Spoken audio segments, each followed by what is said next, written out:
Chapter 10. Books. A Wild Ride into the World of Knowledge, 1966-1972. There was hardly anything worthwhile to learn or much to engage with at school. Our classes consisted mainly of revolutionary slogans, political propaganda, and constant recitations of Mao's quotes. If education were meant to be a banquet, we were being force-fed bland porridge.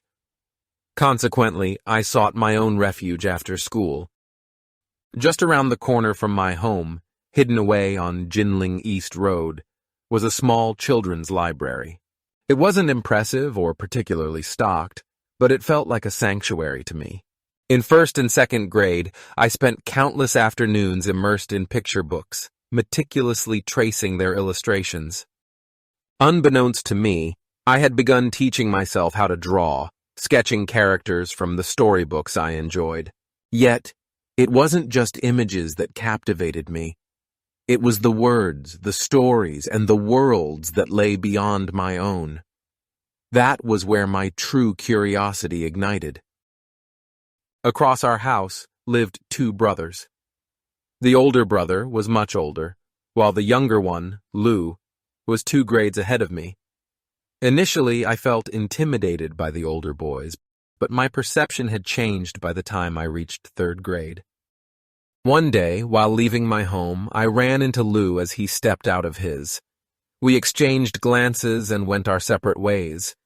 This happened several times, yet we never spoke to each other.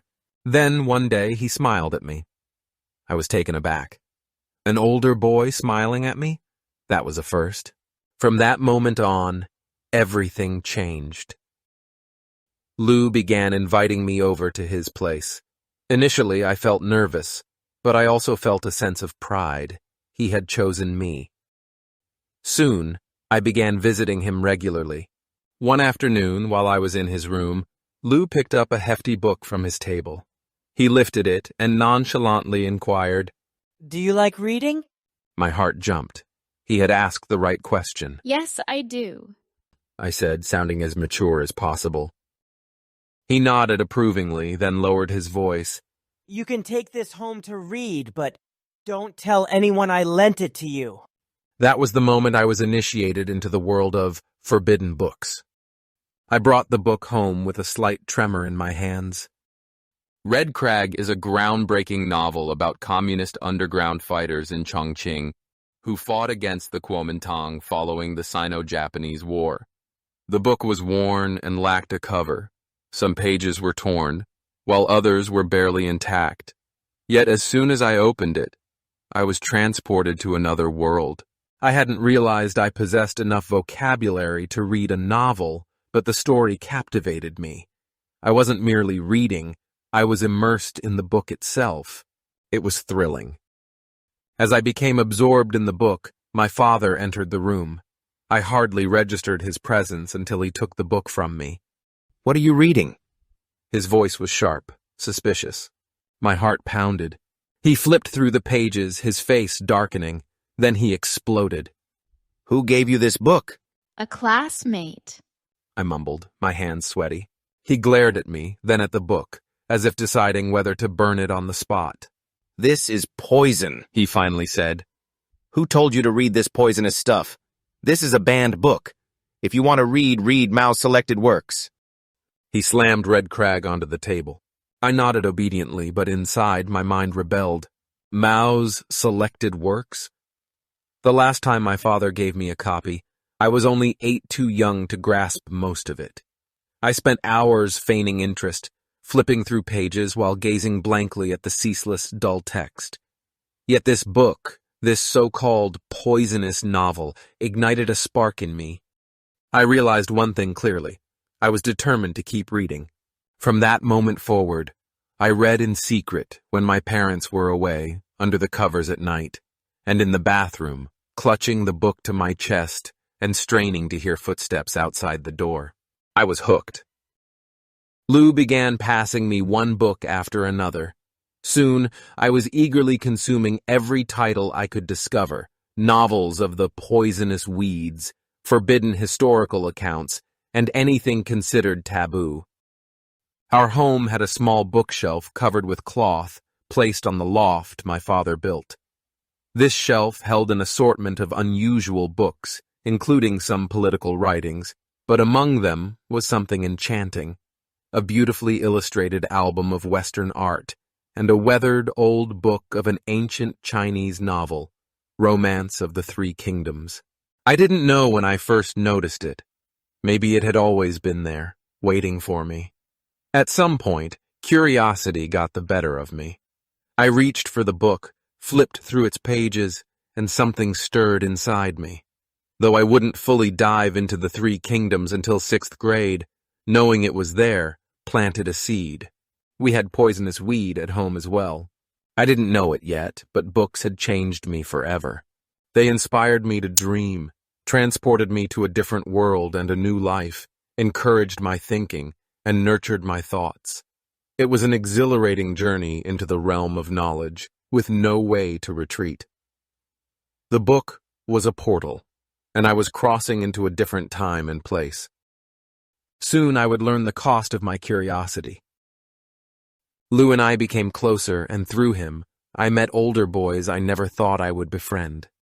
One day, Lou presented me with an unexpected offer. After school, he saw me in the alley. Hey, we're having a meeting. You should join us. I hesitated. A meeting? What kind of meeting? Lou smirked. Our group's meeting. Group? I had only heard of one organization that held meetings, the Communist Party. You guys are having a meeting? I asked again, cautiously. Yeah, His smile widened. come with us. My heart raced. Was this a secret society? A revolutionary movement? A real Communist Party underground? Whatever it was, I was about to find out. I followed Lou to his next-door neighbor's house, where two older guys were waiting. I had seen them before in the alley, but had never spoken to them. They barely glanced at me as I entered, their heads pressed close together, whispering about something that felt secretive and important. Lou turned to me and said, We're planning something. You'll do it with us. Don't worry. I'll tell you what to do. My stomach tightened. They did not plan a revolution or an underground political movement as my overly active imagination had wished. Instead, they were organizing something much simpler and significantly riskier. They intended to steal fruit from a nearby grocery store. The plan was straightforward. We would act as if we were browsing while casually approaching the fruit stand. With each accidental collision, we would seize an apple or an orange and dash away. We'd rotate turns, keeping the shopkeeper bewildered as the others distracted him. While they discussed their strategy, my expression revealed my doubt. I knew it was not right. Something was wrong. But I also knew this was a test of loyalty, of courage. If I backed out, I'd be a coward, a little boy who wasn't man enough. And so, swallowing my fear, I nodded. We thought it would go smoothly, a quick snatch, a clean escape. However, unlike the others, I was unaware of what had happened to them and had no luck. On my first try, when my fingers closed around an apple, a strong hand grabbed me from behind. Before I knew it, I was dragged 2 blocks away, straight to the police station. The policeman locked me inside, made me sit on the cold floor, and left me to stew in my own terror. I was just 10 years old, but had crossed the line from thought criminal to actual criminal. For 5 hours I sat there, my thoughts in turmoil. I had committed theft. I had avoided consequences for my opposed Chairman Mao prank in kindergarten, but this was different. This was serious, a crime that everyone recognized as wrong.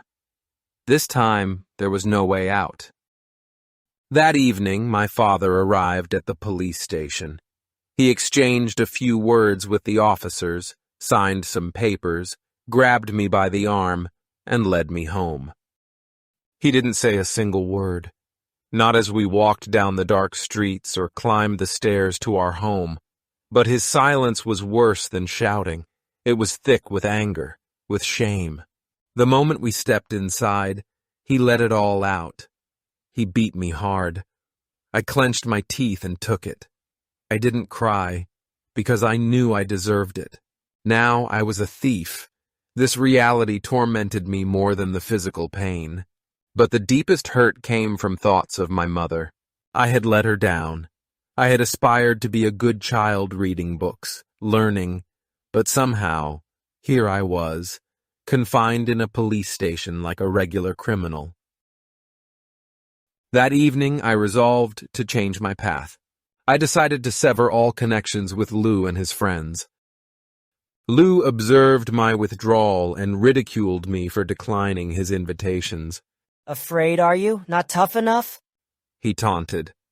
He attempted to lure me back, presenting more books as bait, like a fisherman with his catch. Yet I maintained my distance. Despite this, I was internally conflicted. I longed for the books. Libraries were all closed, and my second and third grade peers could barely read, much less access forbidden novels. Without Lou around, I found myself unable to borrow books. Then, like a beacon of hope, Tang Liming showed up. Tang, a classmate, trailed after me one afternoon after class. He took a thick book from his bag when we found ourselves alone. In a whisper, he asked, "Do you want to read it?" My heart leapt. How did he know? How did he know I was starving for books? I didn't even look at the title. I snatched it from his hands and stuffed it into my bag. That night I devoured it in one sitting. The book was Bitter Herb, a novel about the Communist Eighth Route Army's fight against Japanese guerrilla warfare. I loved war stories, and this one was thrilling. The next day, I returned it to Tang and whispered, More? He nodded and handed me another. And so my secret supply chain was born. Tang never talked much. He just handed me book after book, like a dealer supplying an addict. One day, feeling guilty for always taking and never giving, I asked, Do you read them yourself? Tang smiled slightly. "No, I don't need to. You read them for me." I burst into laughter. What sort of person provides books yet doesn't read them? However, I didn't press further. I didn't want to jeopardize this fortunate situation. I also never inquired about their source. These were banned books, after all. Delving too deeply could jeopardize my sole supply. To avoid losing books or getting caught, I developed a habit of reading one book a day. I read at lightning speed, finishing a book every night and returning it the next day. Between 3rd and 6th grade, I devoured nearly every Chinese and Soviet or revolutionary novel, such as Wildfire, Spring Wind, Fights the Ancient City, Tracks in the Snowy Forest, The Railway Guerrillas, The Gadfly, British, How the Steel Was Tempered, Soviet Union. Even Turgenev's Rudin, which I found painfully boring at age 11, remains memorable. While China faced turmoil marked by violence, destruction, and political strife, I underwent a personal renaissance. As I broadened my reading, I delved into science books about the universe, time, and space. One book struck a chord, portraying Earth as a mere speck in the vast space of the cosmos. This idea both fascinated and unsettled me. What significance could my small life hold if the universe is so vast and ancient? What meaning does anything possess? One day, stepping downstairs from our room into the dim, gray courtyard, I was engulfed by a wave of sadness. Why am I here? What purpose does my life hold if the universe stretches from an infinite past into a boundless, empty eternity? At just 10 years old, I grappled with existential despair. By 1970, during my 5th grade year, locating unread novels had become increasingly challenging. I had already read everything available to me. One afternoon, feeling desperate, I started searching through my own home. That's when I discovered 100 Tang poems and 100 song poems. Initially, I could not comprehend a single word, and neither of my parents could clarify it. I began teaching myself using dictionaries, analyzing rhyme schemes, and understanding meanings from the book's footnotes. Soon, I wasn't just reading poetry, but also writing it. As the world outside descended into chaos, and we were tasked with digging bomb shelters in anticipation of a war with the Soviet Union that never materialized, I dedicated my days to secretly studying Tang and Song poetry. During a time when books were being burned, intellectuals attacked, and youths wiped away culture and history, I underwent a unique kind of education. I paid a price for knowledge being caught, beaten, and even imprisoned, yet I've never regretted it. Books transformed me. They revealed that the world encompasses the material and the spiritual, showing me that life is not merely existence, but a journey of seeking, questioning, and dreaming. Ultimately, it was through the greatest book, the Bible, that transformed my life forever.